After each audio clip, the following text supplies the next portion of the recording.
तेलंगाना के निगरांकार वजीराला और टीआरएस सदर के चंद्रशेखर राव ने आज गजवेल हल्का असेंबली से पर्चा नामजदगी दाखिल किया। वजीराला ने 2:34 पर गजवेल आरडीओ ऑफिस में अपना पर्चा दाखिल किया। केसीआर हरीश राव के हमरा आरडीओ ऑफिस पहुंचे थे। केसीआर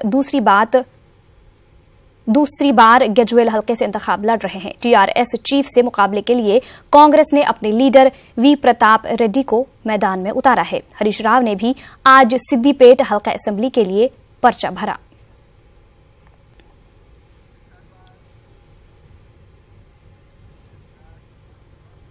वहीं आज पर्चा नामजदगी दाखिल करने से कबल वजीराला के चंद्रशेखर राव ने जिला सिद्दीपेट नंगानूर मंडल के कोनाईपली गांव की मंदिर में पूजा अर्चना की। केसीआर अपना पर्चा नामजदगी भी साथ लाए थे। पूजा पाठ के बाद लोगों से खिताब में वजीराला ने 100 सीटों पर टीआरएस की कामयाबी का यकीन जाहिर किया। उन्होंने कहा कि कोनाईपली गांव के आशीर्वाद से वो जंग के मैदान में उतर रहे हैं। वजीराला केसीआर के दौरा के पेश नजर पूरे इलाके को पुलिस छावनी में तब्दील कर दिया गया था। रियासती वजीर टी हरीश राव के अलावा दीगर लीडर केसीआर के हमरा मौजूद थे। वाज़ेह रहे कि केसीआर 1985 से हर इंतखाब में हिस्सा लेने से पहले वेंकटेश्वर स्वामी के दर्शन करते हैं और उसके बाद इंतखाबात में हिस्सा लेने के लिए पर्चा दाखिल करते हैं।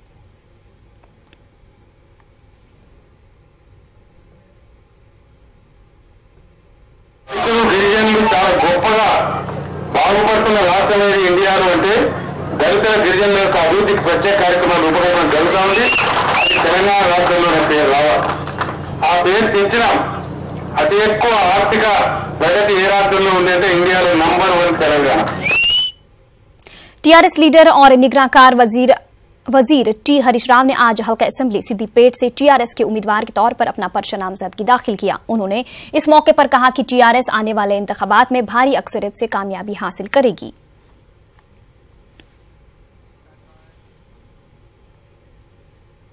तेलंगाना के साबिक स्पीकर और टीआरएस लीडर मधुसूदन चारी ने भोपालापल्ली हल्का असेंबली से पर्चा नामजदगी दाखिल किया। मधुसूदन चारी ने जयशंकर भोपालापल्ली के रिटर्निंग ऑफिसर के पास अपने कागजात नामजदगी जमा किए।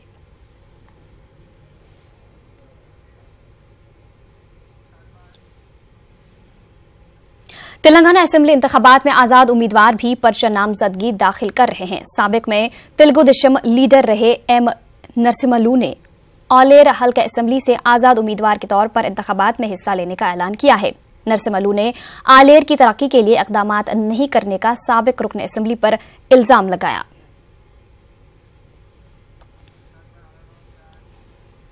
सीपीआई ने तेलंगाना असेंबली इंतखाबात के लिए अपने 3 उम्मीदवारों का ऐलान कर दिया है। हुजूराबाद से चाड़ा वेंकट रेड्डी, बेलमपल्ली से जी मलेश और वायरा से बी विजया बाई को टिकट दिया है। सीपीआई ने 5 सीटें तलब की थी, लेकिन अब बताया जा रहा है कि अजीम इत्तेहाद ने 3 असेंबली और 2 एमएलसी देने की पेशकश की है।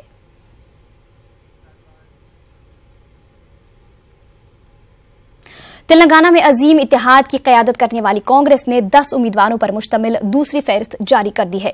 कांग्रेस ने खानापुर असेंबली हल्के से रमेश राठौड़, एला रेड्डी से सुरिंदर, धर्मपुरी से ए लक्ष्मण कुमार, सरसिला के Mahendra Reddy, Medchal K Lakshman Reddy, Jubilee Hills Vishnuvardhan Reddy, Khairatabad D Shravan, Shadnagar C Pratap Reddy, Bhupalpally G Venkat Reddy, Paleru K Uma Mahendra Reddy को उम्मीदवार बनाया है।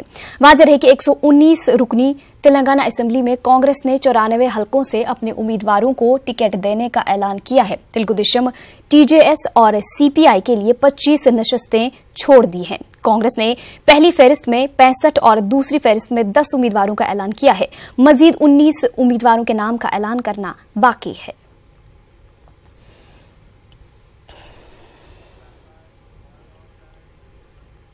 गोशामहल हल्का असेंबली के कांग्रेस उम्मीदवार मुकेश गौड़ ने एबिट्स के जीएचएमसी दफ्तर पहुंचकर रिटर्निंग ऑफिसर के पास पर्चा नामजदगी दाखिल किया। मुकेश गौड़ ने मुआजम जाही मार्केट में वाक़ अपने घर से रैली की शक्ल में एबिट्स पहुंचकर अपना पर्चा नामजदगी दाखिल कर दिया। इससे पहले मुकेश गौड़ गोशामहल से मुंतखब हो चुके हैं। गोशामहल हल्के से बीजेपी ने राजा सिंह को उम्मीदवार बनाया है।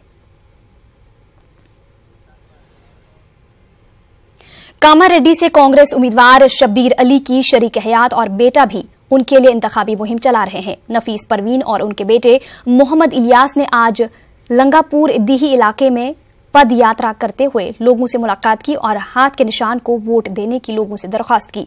शब्बीर अली की शरीक हयात ने कहा कि टीआरएस अपने दौर हुकूमत में किसानों को 1 लाख रुपए कर्ज भी मुआफ नहीं कर पाई, लेकिन कांग्रेस इख्तियार में आते ही 2 लाख रुपए कर्ज मुआफ करेगी और नए कर्जे भी जारी कराई जाएगी। अहले अफराद को 35 और 7 किलो बारीक चावल के अलावा 9 किस्म की अशिया राशन में देने का उन्होंने लोगों से वादा किया। 6 गैस सिलेंडर मुफ्त देने का भी उन्होंने लोगों से वादा किया।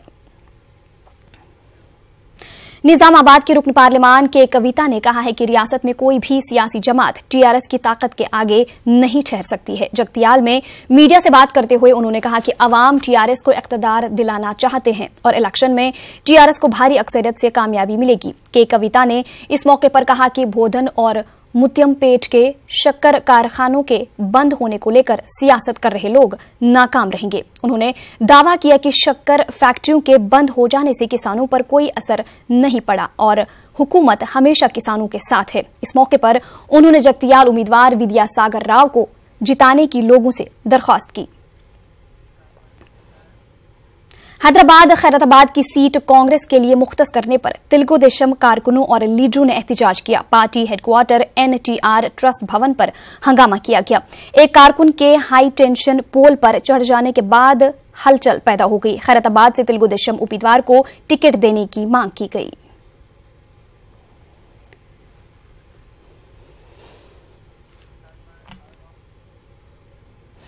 खैरताबाद से तेलुगु देशम के बागी लीडर बीएन रेड्डी ने पर्चा नामजदगी दाखिल किया। खैरताबाद गणेश मूर्त से अपने हामियों के हमरा रैली की शक्ल में वो जीएचएमसी दफ्तर पहुंचे थे। उन्होंने कहा कि वो 25 साल से तेलुगु देशम के लिए खिदमात अंजाम दे रहे हैं और अब उन्हें टिकट से महरूम कर दिया जाना काफी अफसोसनाक है।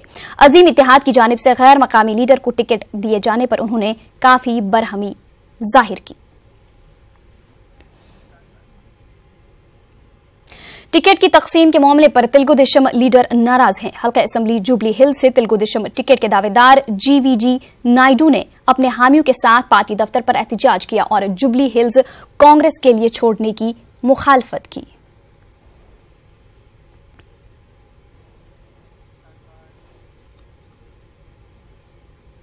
Panjagutta Hyderabad metro rail station पर एचएमआर के एमडी एनवीएस रेड्डी ने स्काईवे का इफ्तिताह किया। ये स्काईवे मेट्रो स्टेशन से करीबी शॉपिंग मॉल को जोड़ेगा। इस मौके पर उन्होंने कहा कि हैदराबाद मेट्रो रेल मुल्क के लिए आइडल मॉडल है। उन्होंने बताया कि इस तरह के स्काईवे शहर के दीगर मकामात पर भी कायम किए जा रहे हैं।